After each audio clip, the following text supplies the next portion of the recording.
John chapter 2. On the third day there was a wedding in Cana of Galilee, and the mother of Jesus was there, and both Jesus and his disciples were invited to the wedding.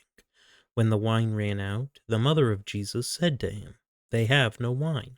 And Jesus said to her, "Woman, what does that have to do with us? My hour has not yet come." His mother said to the servants, "Whatever he says to you, do it." Now there were 6 stone water pots set there for the Jewish custom of purification, containing 20 or 30 gallons each. Jesus said to them, "Fill the water pots with water."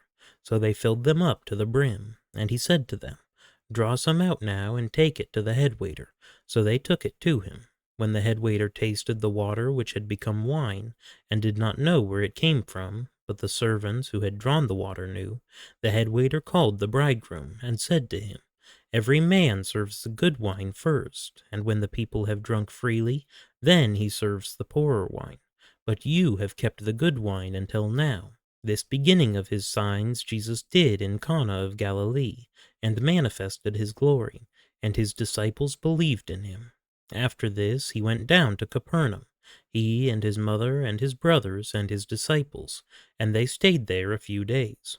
The Passover of the Jews was near, and Jesus went up to Jerusalem. And he found in the temple those who were selling oxen and sheep and doves, and the money changers seated at their tables. And he made a scourge of cords, and drove them all out of the temple, with the sheep and the oxen. And he poured out the coins of the money changers, and overturned their tables. And to those who were selling the doves he said, "Take these things away. Stop making my Father's house a place of business." His disciples remembered that it was written, "Zeal for your house will consume me." The Jews then said to him, "What sign do you show us as your authority for doing these things?"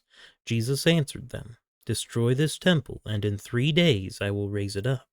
The Jews then said, "It took 46 years to build this temple, and will you raise it up in 3 days?" But he was speaking of the temple of his body. So when he was raised from the dead, his disciples remembered that he said this, and they believed the scripture and the word which Jesus had spoken.